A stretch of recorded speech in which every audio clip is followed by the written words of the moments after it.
This has been a crazy week this last week. Yeah. I feel like we've been busy, and I was looking at our schedule this coming week, and we don't really have much of anything planned, which is kind of nice. That's really nice. I'm looking forward to it. Yeah. I'm kind of reluctant to say yes to anything this week, but we'll see. Well, so far nothing has presented itself, so. Yeah. I mean, for me it has, but yeah. Yeah. Things and stuff. Your schedule looks a lot different than mine. That's true. It's just normal work for me mostly. Yeah. As far as the evenings go, we don't really have anything scheduled. Yeah. I guess you've got some stuff on Saturday. That's true. Some overlapping events. Yeah. I need to read the book for book club. I haven't started it yet. Yeah, looked like the book club and the ladies' study are going to conflict. Yeah. The next several months. I mean, it was going to these next 2 months, July and August, and then the ladies' Bible study is taking a break until we start Romans. Oh, that's right. And so That's right. It now no longer conflicts, and so I can go to these 2 book studies. I don't know about the rest of the year, but Yeah. these 2 should work out. Nice. Yeah. Yeah, have to convince one or the other to shift their schedule. Well, I can't convince church to switch. I can let Berlin know about the other one, but I don't know that she'll move it for me. Right. I don't know that it would be moving. I think it just worked for her schedule better for whatever reason. So, yeah. Yeah, it'll be kind of neat. It'll be kind of neat to be on the same book for the book studies come September or whenever it is. Yeah. So, give us something to discuss outside of our norm. Yep. We just need to get better at not reading the chapter right before the study. Read a little bit, not too far in advance where you forget everything, Yeah. but far enough in advance that you're not speed reading to get through it. Even if you did like read the chapter right after the last, like say you had your study and then the next week you read through the chapter and did whatever, if there was any questions to answer or anything, you did that, then gave yourself some time to mull over it, and then the week of the study you read it again. Yeah, kind of like a review. Yep. Yeah. Absorb it more. Mm-hmm. Yeah. Yeah. I think that's one thing that I need to do better about when reading in general is making sure that I give myself space to think about what I'm reading. Yeah. Like, usually I can follow along with it pretty well as I'm reading it. But then if I don't allow myself space to think about it, then it kind of disappears out of my brain after a while. I think half the time I space out while reading it. But even if I feel like I'm tracking while reading it, I don't retain it very well at all. I need to work on that. Yeah. Well, I think that and also the art of narration helps with retaining. That I think that's going to be part of my allotted spending on school books this year is a book about narration, because I just have not been good at that with the boys, and they narrate things to us all the time about their life or what they've read, but I need to be better at listening, and I need to be better at requiring from schoolwork. Yeah.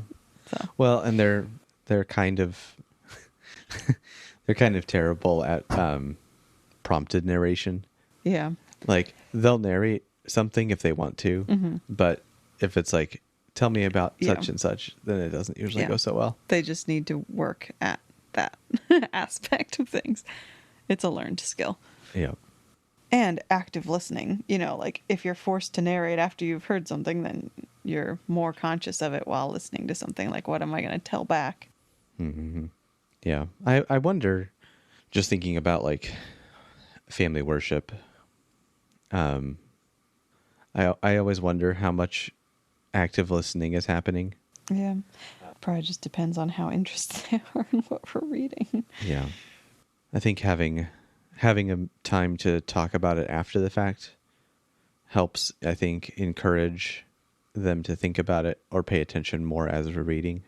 Which is probably why we need to work at having dinner at a set time, like 6, and doing family worship right after dinner, so that it's not like, okay, now get to bed because we're in a rush and we're going to be late and all that. It would be nice to find some time I don't know.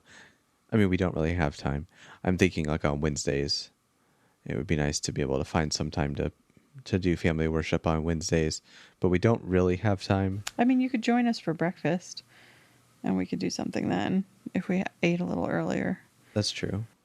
We could like read the psalm that we're going to be studying that night or something, or the proverb or whatever. I don't know. Yeah.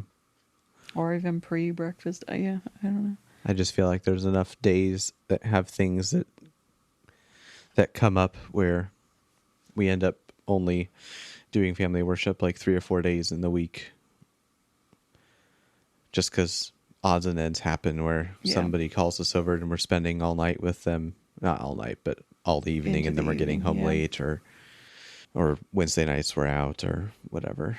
So Yeah. having it right after dinner, I think, would help with the regularity and the ability to pay attention better. Should probably work on Fridays movies happening in like their movie happening in the afternoon instead of the evening, so that time is freed up so we can have consistent devotions on that night too, because we haven't done devotions on movie night for a while, because that puts them in bed pretty late, and Right. yeah, we just need to switch things around so that we can intentionally do family worship that night. Yeah. And I think it has to do a lot with the intentionality, because like movie night, it ends up being a cascade of unintentional time slips where it's like, I got home a little bit later, so we ate a little bit later, so movie got started a little bit later, and then it's 9:30 or 10 by the time all is said and done. Or yeah. Well, and then if we were to do movie night after dinner, if we did our family worship before movie, if we did it right after dinner, that could potentially work if I got home a little earlier. But Yeah, you'd have to get home quite a bit earlier. so If we did it at like the table or something after we are done eating. yeah, or even while the boys are finishing up whatever That's they're what I meant finishing when up. we're done eating, as in me and you. Oh yeah. Because we're always done before they are. I'm just sitting here looking at the bookshelf with all these books on it. And I talked to the boys at one point, and it's something I want to reiterate to them as they get older. But like, these books are not my books or like me and mommy's books only. It's like, these are books that I want the boys to feel like they can come and grab stuff off and read it. Now, they're a little bit young right now. For a lot of it, it would be over their heads, but I want them to not have a mental block of like, I can't go to those books for some reason. And they are physically separated, and they're in this room, and it does feel a little bit like there's a roadblock between them and these books. But maybe that's more something to tackle down the road. Well, and I think they're still quite young, you know. Oh, for sure. We're still a few years out at least. Yeah, a lot of these you need to be at like high school level reading comprehension. Some of them it probably wouldn't hurt to be college level. Yeah. But you know, with all of the reading and literature, language arts stuff that you do in the homeschooling, I'm hopeful that their ability to tackle slightly more difficult books in their teens will be possible, because like for me, like I tried reading a few books in high school. I was a terrible reader in high school, but there were a couple books that I would try to read, and either I just didn't get what they were going at, and so I found it boring, or I don't know what. But it wasn't until, you know, a few years into our marriage when I don't remember if you encouraged me to pick up Tolkien or something. Yeah. But there was like that was kind of my gateway into discovering that reading was a thing that you could enjoy. And I would sit up in our bed with the Fellowship of the Ring open on my lap reading. And yeah, I don't know if it was I decided to read it or if you would encourage me to do it. I can't really remember how that started. I'd been encouraging you to read for a while. Like, you've got books, you should read them. Yeah, I don't remember specifically if you were like Tolkien or if I just decided to pick it up. I feel like in some ways, I don't remember in what order things happened. Like, there were certain books that were like the gateway drug. But like audiobooks, Redwall and stuff like that, were, I like long books. And then Mom got some curriculum that was like literature through the Lord of the Rings somehow. Or maybe it was even Bible. I don't remember. Something like that. And it was like, had you read the books along with whatever you were doing. And they looked like massive books. And it was like, oh, this is going to be awful because I don't read long books. Like, I read short books. And maybe I'd read some Jane Austen at that point. I really don't know. But I realized how sucked in you could get, like to a book, because I would read the assigned chapters and I was like, well, I can't just stop there. They can't expect me to wait a week to read the rest of this. So I just ended up holding up and reading the whole book, and then reading through the whole series. But yeah, I'm not exactly sure if I finished that course or if I just read the books. I think I did some of it. I don't know. Mm-hmm. I don't remember a lot of schoolwork stuff. I just remember that was assigned, and Mom and Dad got me that really nice set of Lord of the Rings books to go with it. But yeah, I feel like, especially after that, it was just kind of a cascade effect of, I can read long books. Yeah. I think the one book that I was like, I want to read this, but like lately, the one book that I wanted to read, but I was like, this is way too long, so I'll listen to it on audiobook, was The Count of Monte Cristo. Count of Monte Cristo, however you say it. Because it just seemed daunting with so many pages and so many French words and French names. But yeah, it was really enjoyable to listen to. Yeah, books like that where there's like foreign language words or just like names that are hard to pronounce or figure out, or places that are hard to pronounce.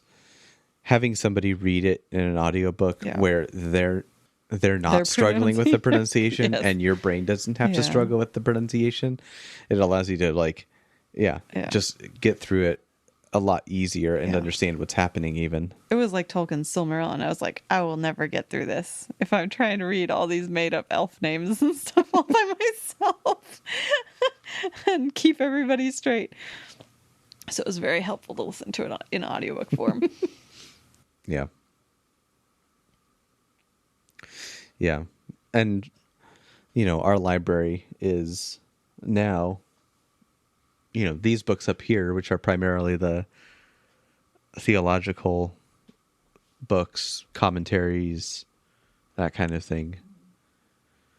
And then down in the living room is where the kids' books and, more of the fiction. And there's a few books that are theological down there as well, but not quite as many. It's more my bookshelf of like mothering / homeschooling / parenting. I mean, I guess the parenting books are both of ours, but that's where those kind of live. I kind of like those in our room. Yeah. At some point, because they don't really fit on that shelf. Yeah. We'll have to get another bookcase. Yeah. And I'm running out of room. Anyway, I've got piles of books places. Yeah. I mean, look right behind you. There's another one right there. So, yeah.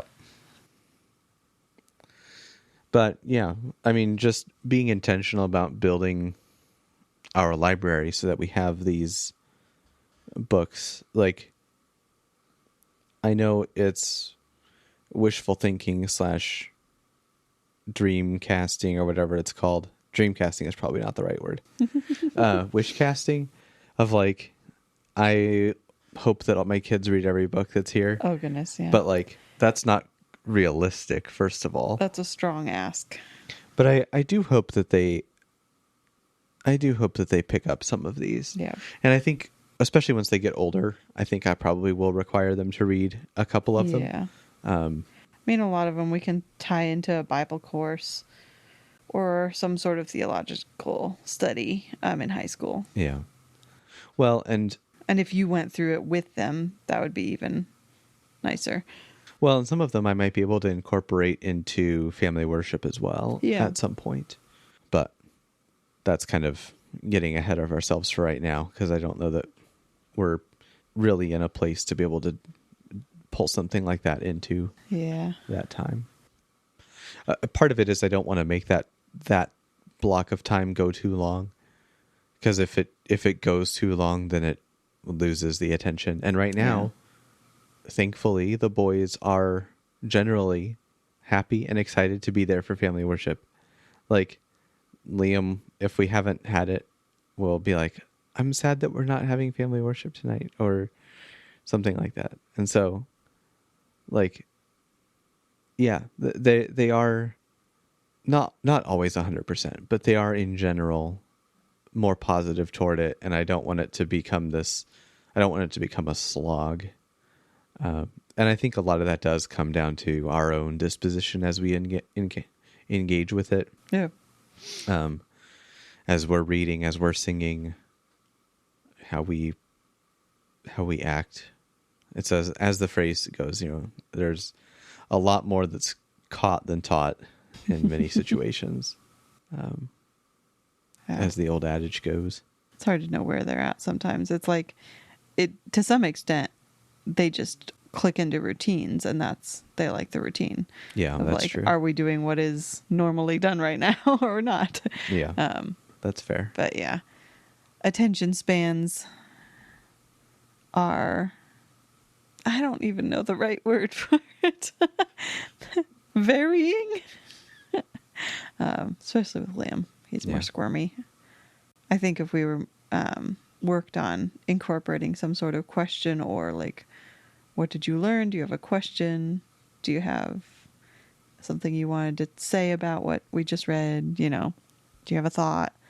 Yeah, and I would like to be able to pose a question before we read, and say, like, here's something to think about. Now think about this as we read. Yeah. How could you answer this question based off of what we're reading? The problem is, I often don't have, often haven't put enough time into it to come up with a question ahead of time. Well, I could. Yeah. Part of it is like, that's where the family readings tie in and are helpful. It's like, if you're reading the scriptures in the morning that go along with the readings, then you've already read through it once and you can kind of think on it. But yeah, it's one of the things we need to work on in our own walk, is being consistently in the scriptures, so that we can have a little more to share with them. Yeah. Well, and our personal reading schedules don't correlate with the one that we do in the evenings. Yeah. I was just saying we could make it to be. So, I see what you're saying. Like, if we went along with the churches next year. For our family reading. Yeah. Even with personal reading, but yeah, family reading too. Yeah. I mean, since we're doing the McShane schedule, we are kind of keeping up with the church's one. Just double. Yeah, that's true. I've found, I was like, I do appreciate it, but when I get behind, it's really hard to get back up. Yeah. Especially if you've missed a few days, because then it's like, oh, now I have to read 16 chapters instead of 4. Right. And it's not ideal at all. It compounds faster. Yeah. Yeah. That is very true. Well, yeah. And just talking about our libraries here that we're building and the books that we're putting into it, I know that, like, the children's books that we've accumulated, just the, various either fictions or historical fictions, or somewhat like the kids' reference book style books, or like any of these things. There's a huge variety that goes into it. And, like, there's a lot of books out there that are intended for kids that are not worth giving the time of day. Yeah. And, like, the criteria to go through of, like, how how we select books to go into that. I know you've spent more mental cycles thinking about all that than I Yeah. have, of just like, what is it? Like, how do we pick what it is that Yeah. we put into our library? And it is a mix because there are some books that, like Charlotte Mason would say, they're twaddle. You know, they're just like Yeah. fluffy, airy nonsense.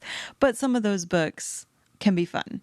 So it's like The Dinosaur Dance by Sandra Boynton that we had when Colin was itty bitty. Sure. He loved that book, read it over and over again. And To be clear, he does not read it over and over again now that he's 8. but that was an engaging book. Or, you know, things that weren't as twaddle-y, like Corduroy or Goodnight Gorilla or Goodnight Moon, were favorites that he wanted to read over and over again, and he memorized and quoted along with us.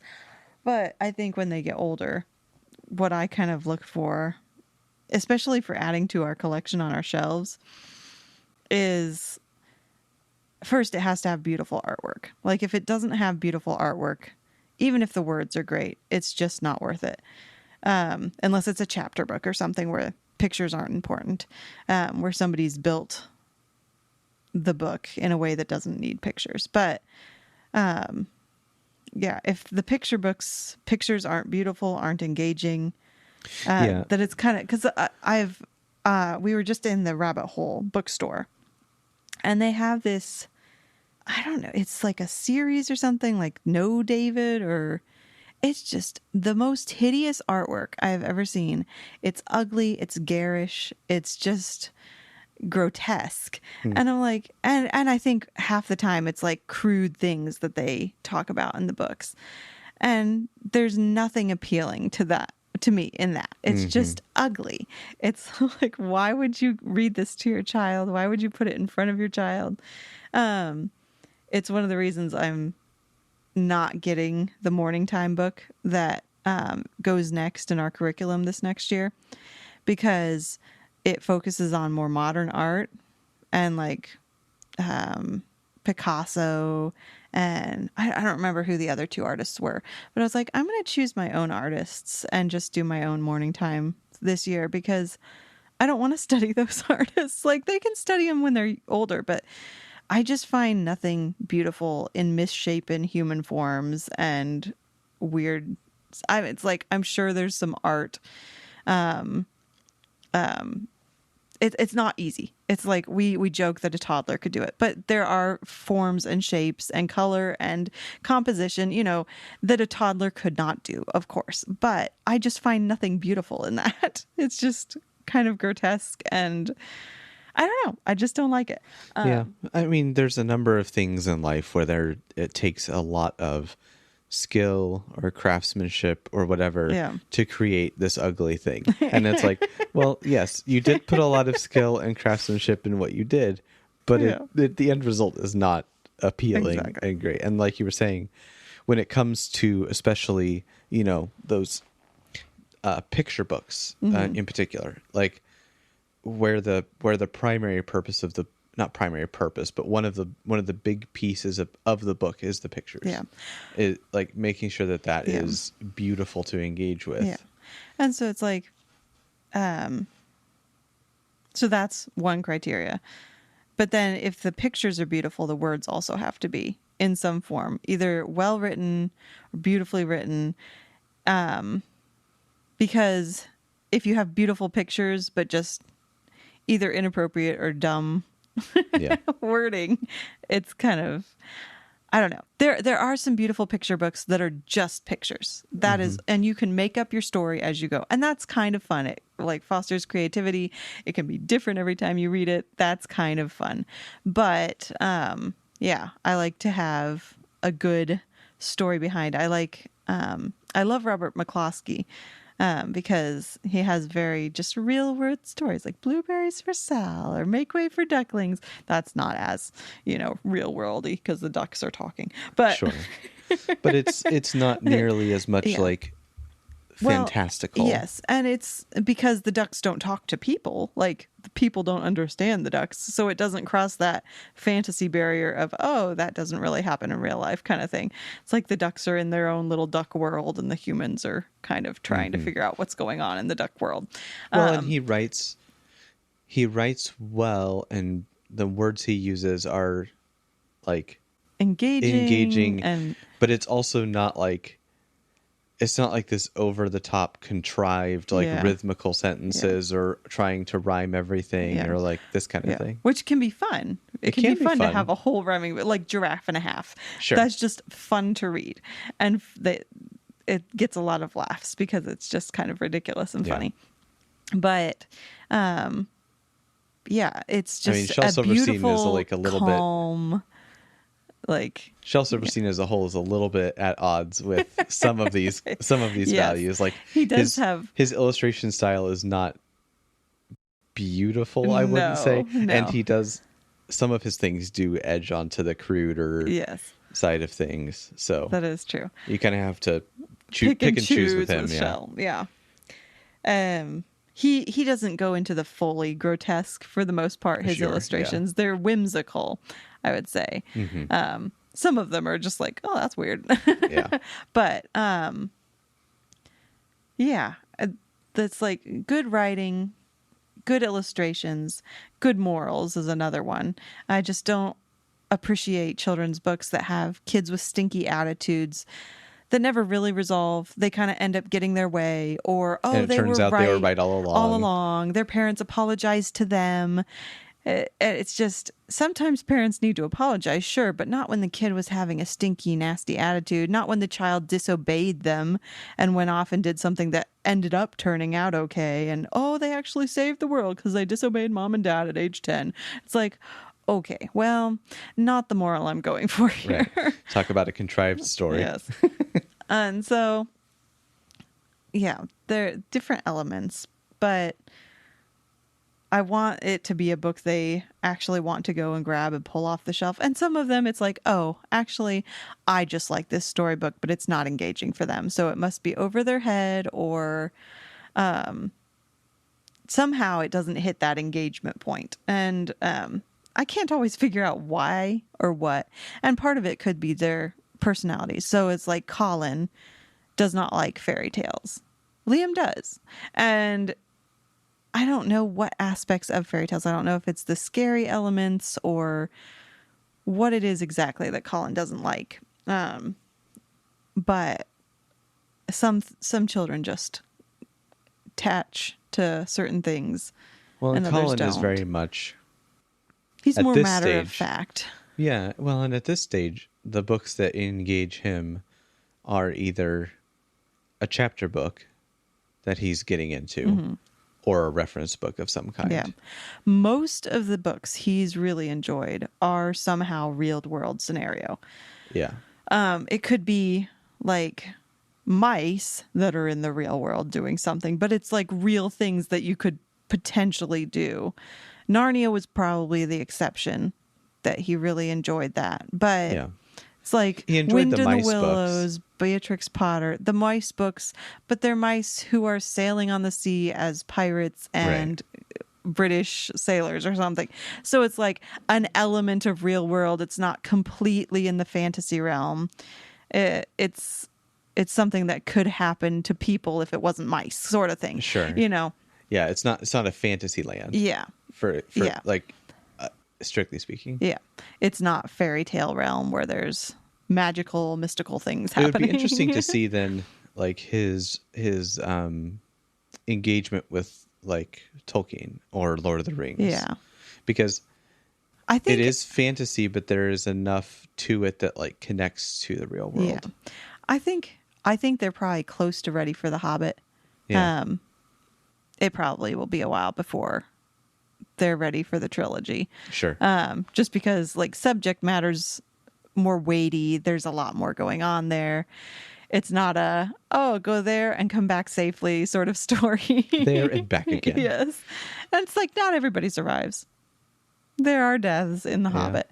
But yeah, it's not as weighty and sorrowful and a mix of joy and sadness that is so heavily in the Lord of the Rings trilogy. Once you get to the end, it's kind of like you want to cry, but you don't want it to be over, but it is over, and there's really nowhere else it can go, and you just want to keep going somewhere with these characters, but the characters are going different places. You're like, I don't know what I feel about this. But you just kind of left like with that it was a really good story, and also I'm really sad but also really happy, and I don't know what to do with these emotions. Yeah. Man. The just thinking about the criteria that you were mentioning for good children's books, beautiful artwork, beautiful words, and just thinking like, it's so common in our modern parlance to talk about things like beauty is in the eye of the beholder, or, what's beautiful to you, as long if it's beautiful to you, then that's great. Yeah. Like, it's all subjective. And, from a theological perspective, just realizing that beauty is something that is participating in the nature of who God is, because he is the ultimate source of beauty. Yeah. And so there is an objective, like, real aspect to beauty that isn't just, I like this, but is actually, no, this is coherent with who God is. This is, in line with his character.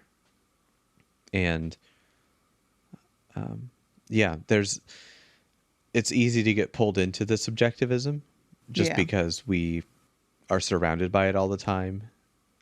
But then when it comes to things like you were saying, where there's certain artists who, they have a lot of things they've done that are well recognized in the world by either art critics or, they get their own space in a museum or whatever, but it's not beautiful. Like, there's a corruption of beauty that's going on, and even if it gets accolades, being able to recognize where those lines are, I think, is helpful for building up the minds of your children to recognize what is beautiful.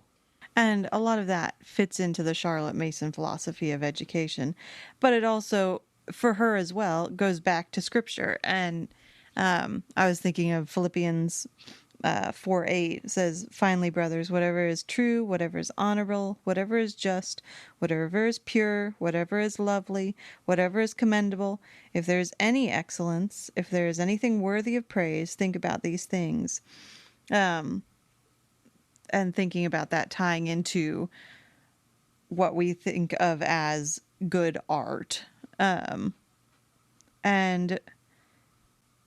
it, like tying back to what we were saying earlier, it could be artistic, it could be hard to do, it could require talent, but if it's ugly, if it's dark, if it's, twisted, if it's not a representation of beauty that God has created, if it's not an imitation of his beauty, then what are we doing? If we're twisting it, if we're distorting it, if we're, tying it in knots, it doesn't fit that criteria of the things we're to be thinking on. And so much of the arts these days, I say so much, there's, as with anything, there's people in different areas, but there seems to be a large contingency, as it were, of folks who think of art as being a way to subvert things. Yeah. And so it's like we have to, try to be subversive with what we're doing, and that's what makes it art. Yeah. As opposed to, like you were quoting in the verse there, like the Reformed three, the true, the good, and the beautiful, like these things that make up what we should be spending our mental effort and like what we engage with maximally are these things that are true, beautiful, and good, not the things that are trying to subvert all these things Yeah. and be like, not like they wouldn't necessarily put it in such crass terms as like the false and the ugly and the, Yeah. whatever. But like, yeah, it is essentially doing that to some degree. Well, when you're trying to entertain kids. Well, and I don't know, maybe this is the only thing that entertains children. I somehow doubt it, but this seems to be what is in the popular, I don't even know what word I'm looking for, but the popular, what's being published nowadays, or what kids are being given to read, what series kids seem to like. It's like the Captain Underpants and like, I can't even think of other names, but just. I was going to throw out Diary of a Wimpy Kid, but I Yeah. don't know much about it. Oh, that's also like crude and Okay. just lots of taunty name calling. Oh, it's like How to Train Your Dragon. Like I heard that recommended, looked it up, and I was like, oh, it's just a bunch of crass humor. There might be great storytelling involved, but I'm not gonna say, here, read this, with all this crass humor and crude joking and inappropriate references to people's bodies. Just unnecessary crassness and crudeness to tell a story or to get laughs. And somehow that seems to be the way people think children need to be entertained, whether it's movies or books. It's like, let's throw in potty humor because that'll get the laughs. And I don't know. It's lazy in a lot of ways. Yeah. This, because there's so much you could do. Clever turns of phrase. It's like A.A. Milne.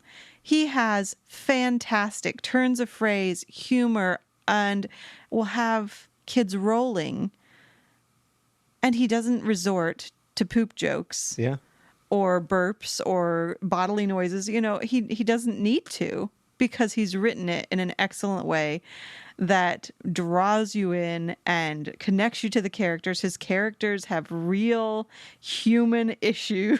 Yeah. And it's kind of like putting a mirror up to our more ridiculous character qualities. And you can kind of look at different characters and see different personality types. It's like, oh, you're an Eeyore, or you're a Winnie the Pooh, or you're a Tigger. And he just got different personalities so well. He wrote them well, and they shine through, and you're able to laugh at yourself and kind of be like, oh yeah, that doesn't look great, especially taken to the extreme. But yeah, he wrote wonderful, engaging things. Beatrix Potter did as well. And without having to resort to the ridiculousness that is children's entertainment now. Yeah. And Well, it's A.A. just- Milne is such a pinnacle of the children's story that is also captivating for adults. yeah. If you've only seen like the movie versions, you may not realize that that's even possible. But listening to I remember we listened to A.A. Milne extensively driving down to Florida a few years ago, or maybe it was on the way back, or both. Yeah, But both. but I was just sitting there thinking, like, yeah, this is so funny. Like, even as an adult, like, I'm fully enjoying listening to Winnie the Pooh, which you tell that to anybody else who's only ever seen the movie, and they just look at you like you have two heads. But it's true. Like, he's such a masterful storyteller and such an excellent like user of language and putting sentences together and getting a laugh out of irony. Like, he's such a master of it. Yes. I heard this quote from someone. I think they were teaching a children's literature course, and it was in the promo for it or something like that. But they were essentially saying, if the children's literature you're reading to your children doesn't draw you in and fully engage you as an adult, throw it away. It's not worth it, because it's not good writing at that point. If it cannot engage at every level to some extent, if it can't draw you in and tell a good story to all ages, then it's not worth reading to your children. And it's like Goodnight Moon. It's such a simple little book, but there's a beautiful lyrical way that it goes through this simple, simple little story. And it's so sweet and so innocent. And little kids love it. But I also love reading it to them. And I can read it 4 or 5 times in a row and emphasize different parts and change the inflection. And it's not like, oh, why am I reading this? I hate it. It's not a slog of like, I wish I had been reading something else. And you pick up like this is a Bluey story, or this is Blue's Clues, or this is, whatever other ridiculous kids book. And you just want to kill yourself. Not really. You want to like just throw the book across the room or something. It's just feels maddening. It's like, I was a struggle to read it through once. We're not going to read it again. It's so annoying.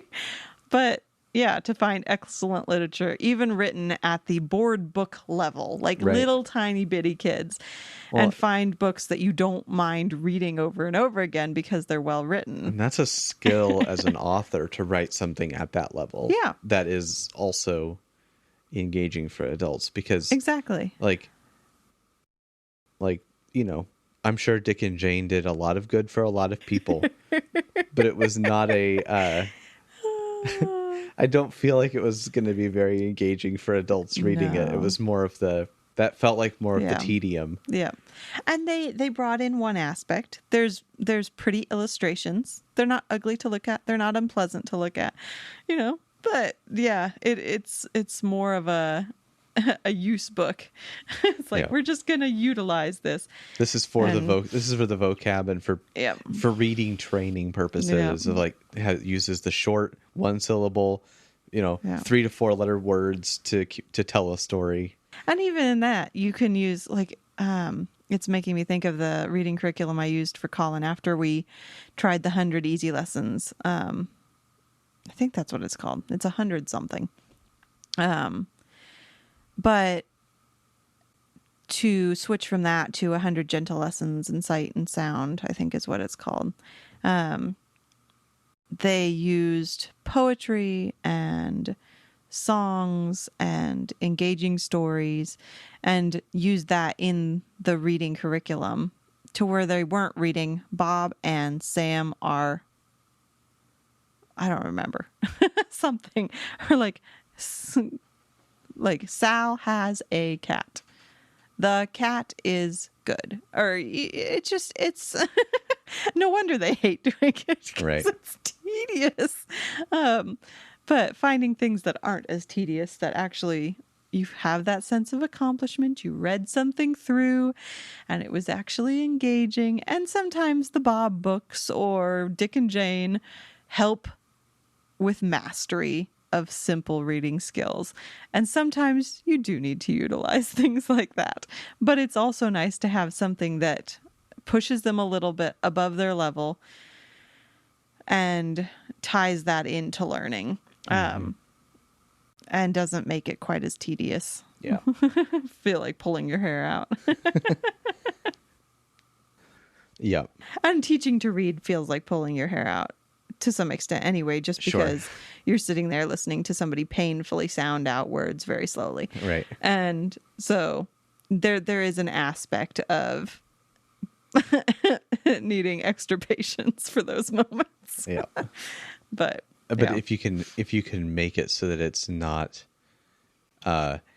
introducing unneeded tedium, then maybe we can go a different route here. Man. I was just thinking too, this is jumping back a little bit, but to the, illustrations and things, it can be fun as you're building a library of books to get several that have illustrations by the same people. Yeah. I'm just thinking like we have a few books by Stephen Kellogg or like Robert McCloskey too. Like they have distinct art styles that you can see carry across from one book to the next. If you don't have multiple books by the same illustrator, you can get kind of that's that book's illustrations instead of getting more of a full appreciation for the illustrator themselves. Well, and it's I kind of intentionally collect certain authors or illustrators because I love their artwork. And they tend to work with people who I also appreciate their writing, or sometimes the author and illustrator is the same person. But I was just remembering that picture books in the back or in the front, somewhere inside the book, will have information on the book, like publishing information and who the author was, who the illustrator was, what the book's Library of Congress number is, what their ISBN is, all these other things. And in there we'll often have the art form that was used. So like oil on canvas or pencils on paper or whatever that might be. Or and then charcoal or whatever, yeah. And then being able to take that and be like, this is what they did here in this book, and we're going to copy it. We're going to use graphite, or we're going to use pastels, or we're going to use watercolor, and we're going to try to copy this artwork. Yeah. It's kind of fun to get more of an appreciation for that art form. Yeah. And to realize, oh, somebody actually did this and not on a computer, or Right. that can be cool too. People use that art form and can do beautiful things with it. But there's something that seems like it's on a different level when they're actually using the physical pieces to create that art. And some of these art forms are dying, I'm trying to think of, I can't remember what it's called. Maybe I'll think of it later. But to be able to look those up, and with one art form, it was like plates of some sort that they would carve out, and then they would carve out what was going to be the white space, and then they would leave what would be the black lines, and then they would roll ink or paint or something over it and press down paper, and get these copies that they could do multiples of. Yeah, is that like the woodcut? Maybe that you can do it with wood cutting, but there was another one that stone. They used stone somehow and wet the stone, and then I don't know. Yeah. I'd have to look it up. Interesting. But some of these art forms, these plates will, they'll be able to use them over and over again, and they'll be around for a long time. Some of them are in museums, and some people have collections of them, but it's just a fascinating art form that doesn't seem to be around as much. But Yeah. that sometimes you can go and look up a video of how they do this art form and how it works, and that's kind of fun. Yeah. Well, and the opposite of collecting, several books by the same illustrator is collecting the same book by different illustrators. Yes. And like just to see how different people Illustrate either a interpret story. something or like represent it but in picture, Yeah. or how they choose to Yeah. pay attention to this or that, and to see just the different ways that it can be done. Yeah. Yeah. It's kind of like my Alice in Wonderland and Through the Looking Glass collections is like, I wasn't setting out to collect those books, but I looked through our home library one day and I was like, I have 2 or 3 copies of this. And then it was just like, why not another one? Why not another one? But yeah, just fascinating to see how different people illustrate the same story, how they interpret different creatures that show up, especially in Alice in Wonderland and Through the Looking Glass. There's these fantastical creatures that's like, well, how do you illustrate this beast or this creature? And if I'm remembering right, I can't remember if Lewis Carroll illustrated his own first edition or if he had a different illustrator. But just to see how people down the line interpolate that and are like, okay, how am I gonna do this? Yeah. Well, yeah, and when you have the crossover of like an illustrator you're collecting and a book you're collecting, Yeah. and then that illustrator that you're collecting does that book that you were collecting, and then you have this kind of this blend, and it crosses over. It's Yeah. very interesting to see the Well, mashup. and I'd have to look back. I'd have to read the book again, but I do have one illustrated copy of Alice in Wonderland that I don't think I realized this when I bought it, but looking through it, the Mad Hatter is a woman. And I was like, well, that's weird. And then reading through it, I don't know that the book ever calls the Mad Hatter he. It is just the Mad Hatter. And it was obviously a man in the first story, the way it was illustrated. But I don't know that it ever says he. And so I was like, Interesting. well, I guess that's a legitimate switch. If it never calls the Mad Hatter he or him. I was like, okay, that's a way to take it. I guess a woman can be a Mad Hatter too. Yeah.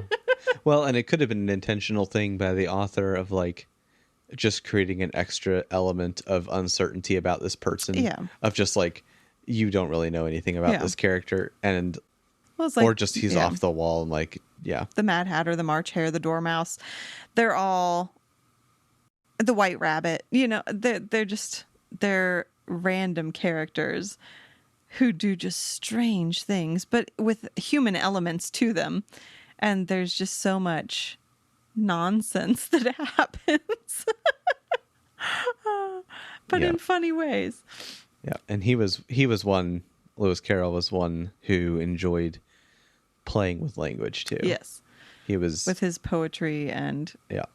there's so much sprinkled I mean, I through. just think of the Jabberwocky, like it's more or less an exercise in like, what sounds can we put together that sound like this should be a verb, like or sound like it, frabjustade, kalukale. right? It's like kalukale sounds like an exclamation. Yeah. You know, frabjous sounds like it could be an adjective. Like it isn't. Like it doesn't really mean anything. But like putting together a whole poem on words that sound like they could be that sound like parts of speech is such a weird mental exercise to go through.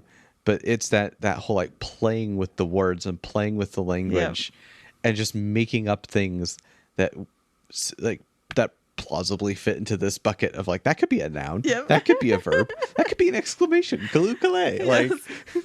And his Vorpal sword went snicker snack. Just Right. like, okay, yeah, I could see that. I don't know what that sounds like exactly. I can almost hear it. right.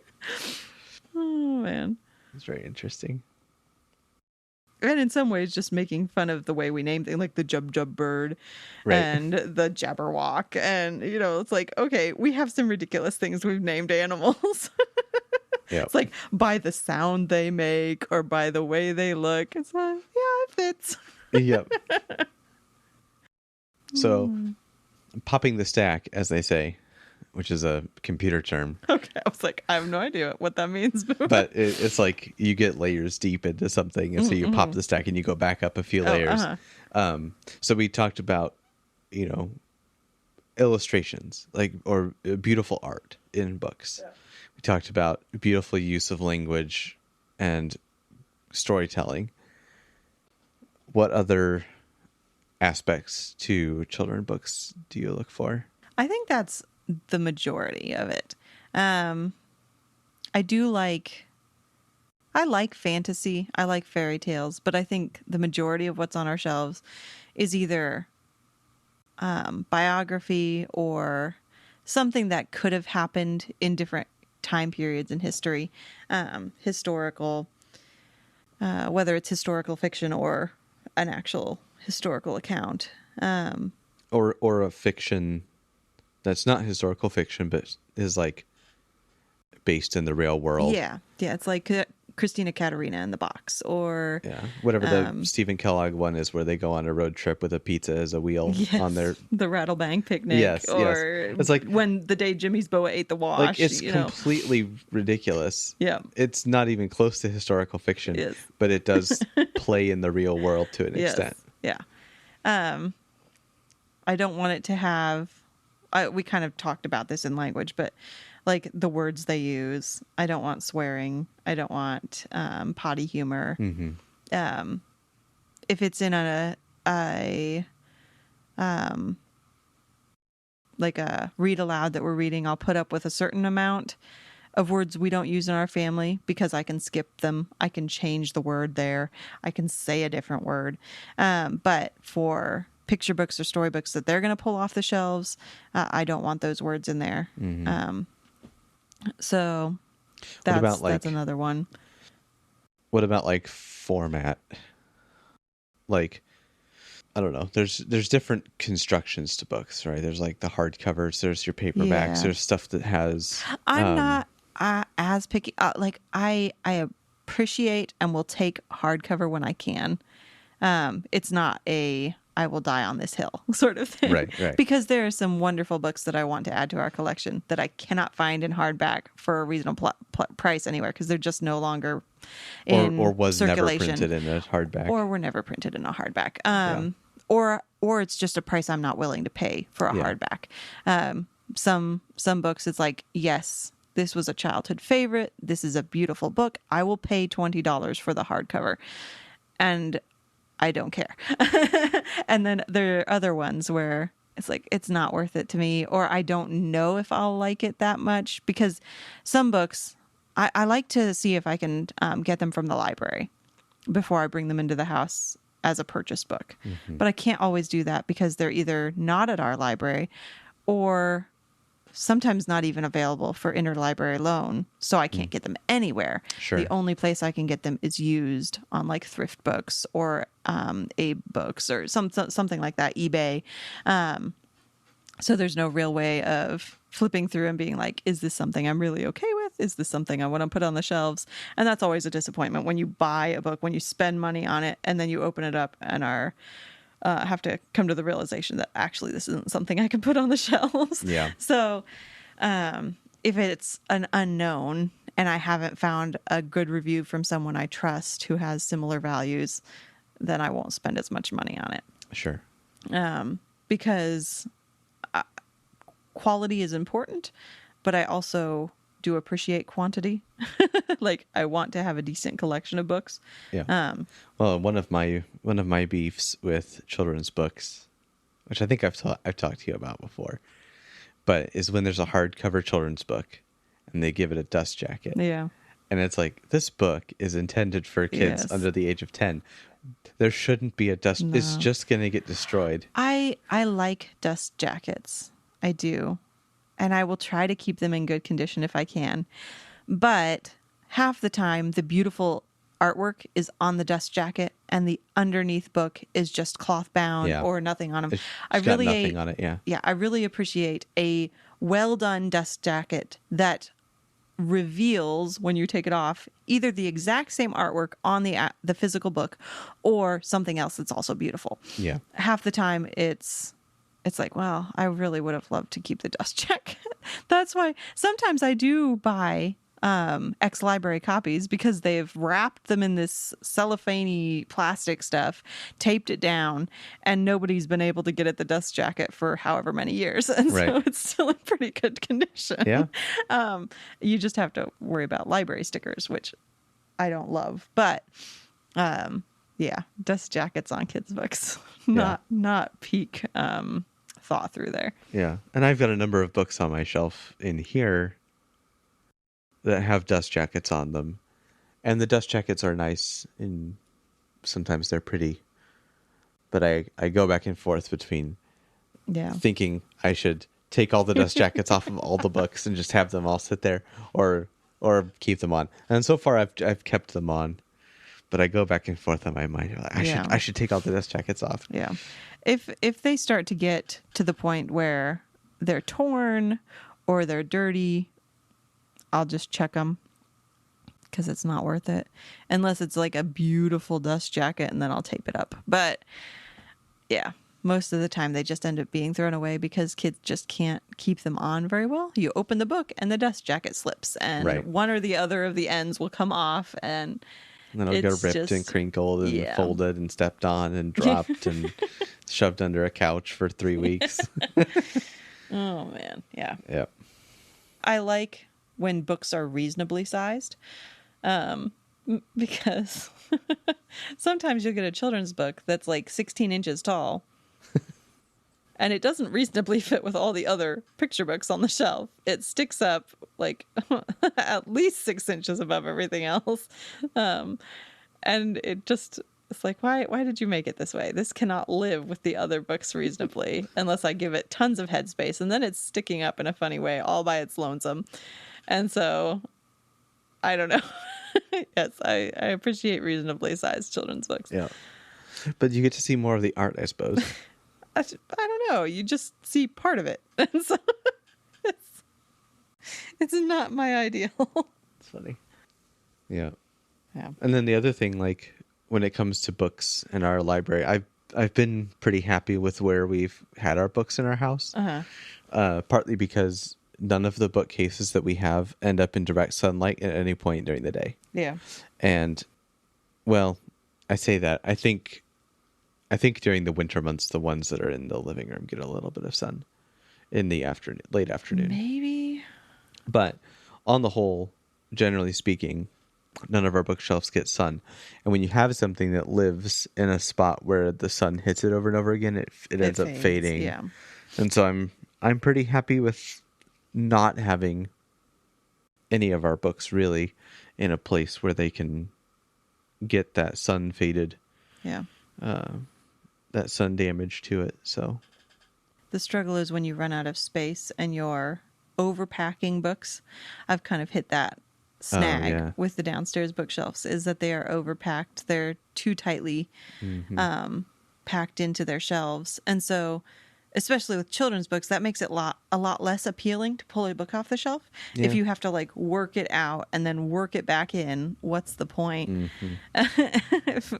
Trying to search through them. You can't flip through and see the covers, because that's, how Liam looks for books, because he can't fully read the titles yet. So he's going to look at covers. And the spines on some of those children's books are pretty thin. Yeah. And so they may not even have the title on it. It's another reason I like the hardcovers instead of the paperbacks, because paperbacks, they don't even make them thick enough to like legibly print the title of the book on the spine. So you can sometimes see it, but it gets buried in all the other books. And you'll just forget it lives there until you've taken everything off the shelf and organized everything. You're like, oh yeah, this book. Forgot I had it. I do like the library app for that, because I do often forget that I have a copy of a certain book. Oh yeah. And it's the exact same copy, and I don't need the exact same copy 2 or 3 times. Right. I'm not collecting the exact same copy of anything intentionally. Well, except Alice in the Wonderland. But that's not the exact same that's copy. that's It's true. like That's true. illustrated differently. It's the same story. It's the just same story. Not the exact same book. But yeah, it's the whatever it's called. What is it called? I never know how to pronounce it. Labib.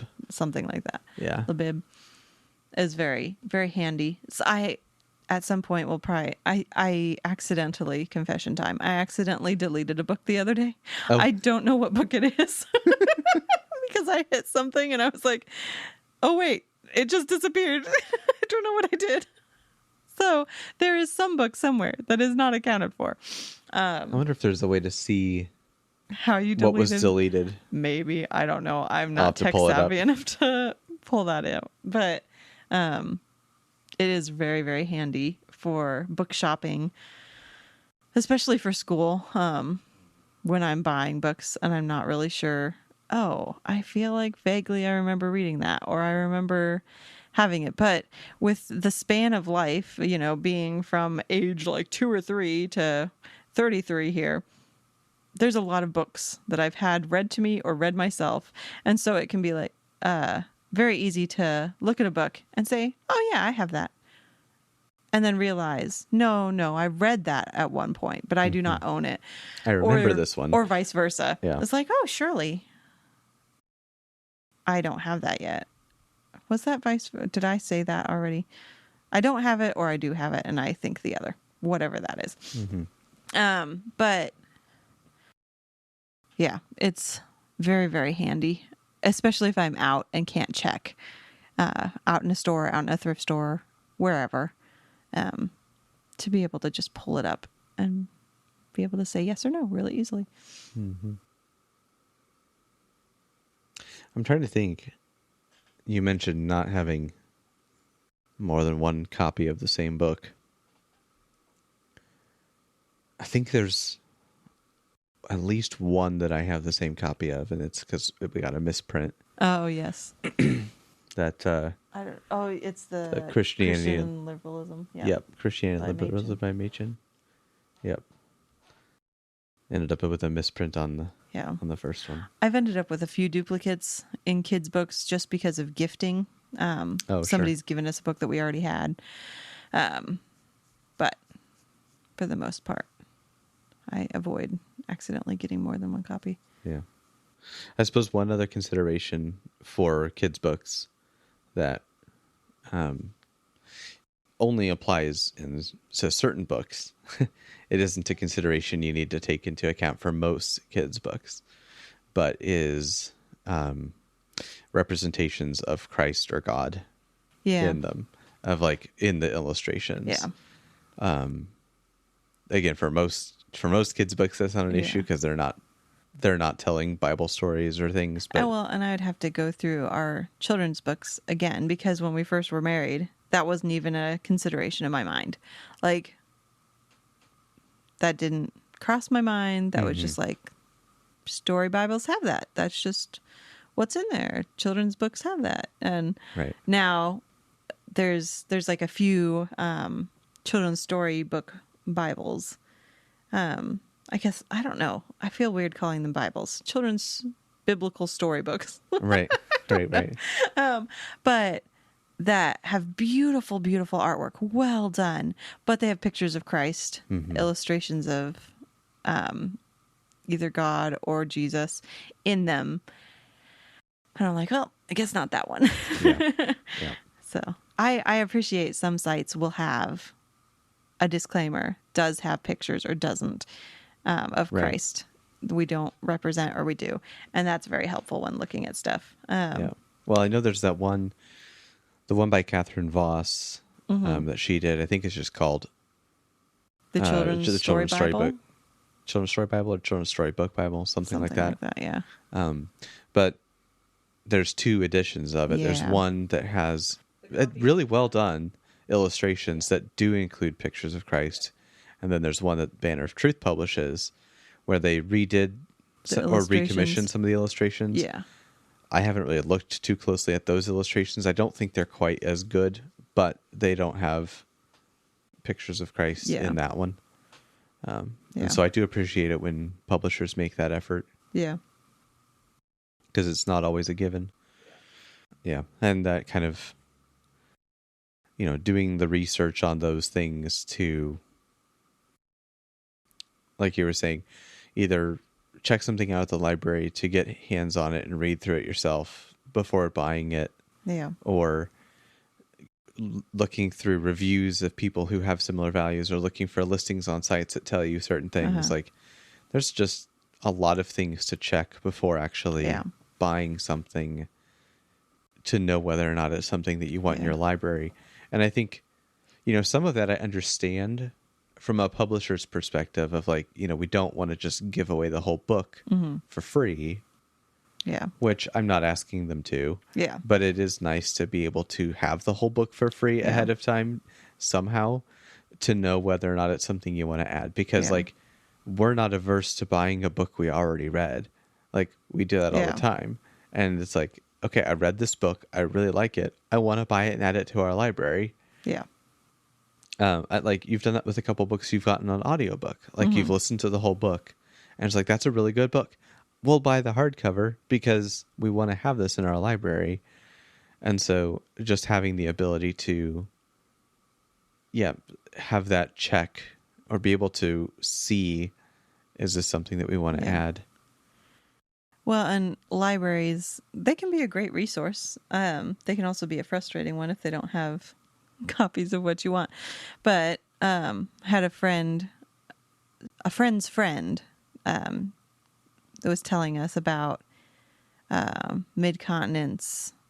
They have a place on their website where you can request a title be bought, and you can request up to 3 a month. And she said that they've never said no to any that she's requested. I requested one and they said they weren't able to get a hold of it. And I was like, okay, fine. But that's a good way to get some good titles into your library. Just requesting books. They can say no, and it probably partly depends, I would assume, on your librarians. Don't know for sure. Probably librarians and maybe demand? Maybe. Maybe Well, not, what though. really drives library demand is checkout numbers.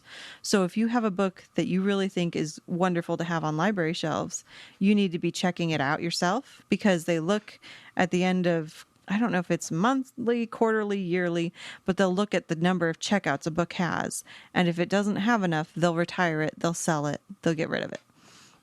So if you really appreciate an author or an illustrator, a book of whatever sort, even if you're not going to read it over and over again, to request it periodically to keep it in circulation can be a good thing. But I need to be better at requesting titles from our library that they don't have of good books because What was the one it you takes a requested minute. that they said they couldn't find? I Or don't couldn't even get a hold of? remember. It was Okay. something by a lesser known author Okay. I was just that curious. had been recommended by, I think it was maybe Read Aloud Revival, something. I don't even remember the title, but yeah, it was a smaller author, Okay. not as well known. So Fair enough. I'm guessing either they just weren't interested or it was just a hard to get copy. Yeah. So Libraries are they're good for what they're good at, which is Yeah. getting you books yeah, that you'd like to read that are for free, or giving Yeah. you like the things that they'll include now with stuff like audiobook checkouts and stuff Yeah. like that is really cool. Yeah. Or ebook checkouts, I think they Yeah. even do. it's like I would never do what I was able to do as a kid and just send the boys in to pick out books. Personally, because there's just Yeah. so much junk on the shelves. Well, it But- used to be, I feel like you could send your kid Yeah. into well, at least into the kids section Yeah. and feel Yeah. pretty okay that, they're going to get Curious Yeah. George. Maybe there's a little bit of shenanigans going on there, but like on the whole, it's not going to be trash. And even when I was growing up, there were some things I got a hold of on the like YA shelves that I was like, oh yeah, I shouldn't have read that. that was not a good read. But yeah, it's even that way in the children's section now. Yeah. There's a lot of good still there, but there's also just bizarre, weird mixed in and like things that we don't want to introduce the boys to yet. Yeah. Concepts that they're not ready to handle Yeah. and we're not going to discuss with them at this age. Right. So, yeah. Yeah. It's hard to, well, it's really nice that the internet exists for that, so that you don't have to go through the shelves Yeah. in person to try to find things. Which it's like, maybe I should, just to broaden my own horizons, because I only have so many sources that I pull from. Yeah. And so sometimes it would be nice to go through, but it's kind of thinking through It's hard to do that time with kids, management. where Is it worth it to do that Yeah. or not? Well, and there's enough broadening of the horizons by, talking with other people that Yeah. who have slightly different circles that they're looking at for where they're getting their book Yeah. lists from or whatever. So, Yeah. And there's places like Pinterest where you can search like history books for boys ages 7 to 9 or ages Right. whatever to whatever. somebody's You can probably made a list get up about it. Somebody's list for some homeschool family or some, there's just people out there who are willing to put these together. But yeah, there's a lot of resources out there. You just got to go hunting. It is interesting to look at book lists that other people have made, either from other parts of the country with different library systems or, what have you. But the books they'll recommend and say, our library has all of these and these are fantastic. And some of them, I've noticed it with a creator I follow from the South. She'll have like good Christian books, just sweet stories. And I'll look at Mid-Continent and they won't have even one copy of it. I was like, well, interlibrary loan system. Okay, here we come. But it's interesting to see how different library systems will focus on different things and have slightly different things depending on where they are in the country and who's checking out books at their library and what the demographic is in their area. Yeah. I'd be interested to know, like from a library perspective, how they choose what to import. Obviously, obviously they're going to do like whatever comes out New York Times bestseller Yeah. list. Like they're going to they're Yeah. going to have that in stock. Newbery Honors, different metal books. I think, But they also have yeah. just a bunch of random stuff, and it's like, Yeah. how do I'm they guessing- decide, or where do they get? I wouldn't be their surprised lists at all from? if like publishers send out magazines, catalogs, Maybe. Here's what's coming out. even send out a free copy. I don't know how that works, but I wouldn't be surprised if they have libraries on there, send out an advanced copy or something lists to evaluate, especially with a big branch or a big library like Mid-Continent that has multiple branches. I could see that it would behoove them to send out at least one copy to somebody in charge. I don't know. Yeah. I know librarians, I think librarians have a lot to do with what's at least displayed, or out, easy to access. I don't know how much they have to do with ordering books, but Yeah. I wonder how hard it would be to make a private library. I mean, obviously it would be difficult to make a private library, but like something where there's more of a editorial or curated feeling to the selection. I've heard of people opening their own libraries. The World and Everything in It did a spot on a family who actually renovated their whole house. They took the roof off, added a second story, and that whole second story was a lending library that they created. I think it is with family members' bequest, kind of like their inheritance, as it were. And they decided to do that with it, or were asked to do that with it. I don't remember. But they only had it open a few hours, a few days a week. And you've got to have some degree of library science to catalog everything and keep everything in a system. Remember who's got what, where. So some sort of library card system or checkout system. But then you can really decide what you've got on your shelves. Yeah. Or like church libraries. Some churches will have more extensive libraries that like spans a wider range of books. That's true. So it's not just Christian authors, Christian topics, but it's just good books in general. Right. So yeah. Like the app that we use for keeping track of our books, you can tell it to make, like, you can have multiple like I think they call them collections or something. There's like different sections that you can create, and you can choose to make those publicly viewable so people can see the list of all those books. And I've thought about doing that before with ours. I don't know who would look at it, but if there was ever a situation where it was like, somebody wanted to have our list as a reference, then they could go look at it. But I think I have the theological books on there as publicly visible, but I don't think I have the rest of the books on there. Well, as it visible. probably depends on what you're comfortable lending out. You could do like a separate, these are the ones I'm willing to lend, these are the ones I'm not, and have those in separate libraries, because it's like there are certain books in our library that I'd be like, yeah, sure, take it for a few weeks. And there are others that are like, they don't sell this anymore. It's no longer in circulation. It's no longer sold anywhere. This one doesn't leave the house, kind of things. Yeah. Yep. Like, sit on the couch and read it by all means, but don't take it out. Yeah. Well, and I wasn't even necessarily thinking for the purposes of lending, but just for, another place to have a book list. Like you were talking about, you can go to Pinterest or to, wherever and get book lists of things. Not that our library is necessarily going to be anything novel from what you could find in other lists, but I feel like I'm slowly refining what we have too. Like every once in a while, I'll pull everything off the shelf and go through everything. Be like, why do I have this? Where'd this come from? Why is this in our library collection? But yeah, I think you reevaluate things over time, or as the boys get older.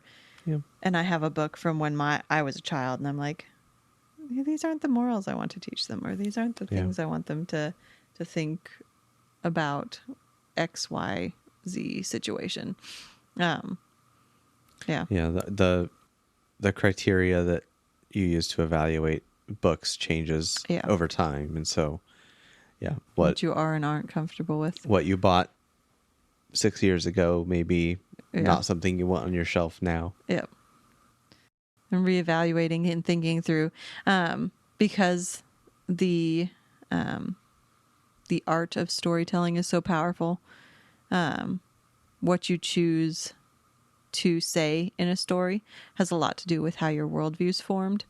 And so just thinking back at some of the things I read as a kid, or as a teenager, really shaped a lot of what I thought about love or romance or courage, adventure, whatever's right to do, what's wrong.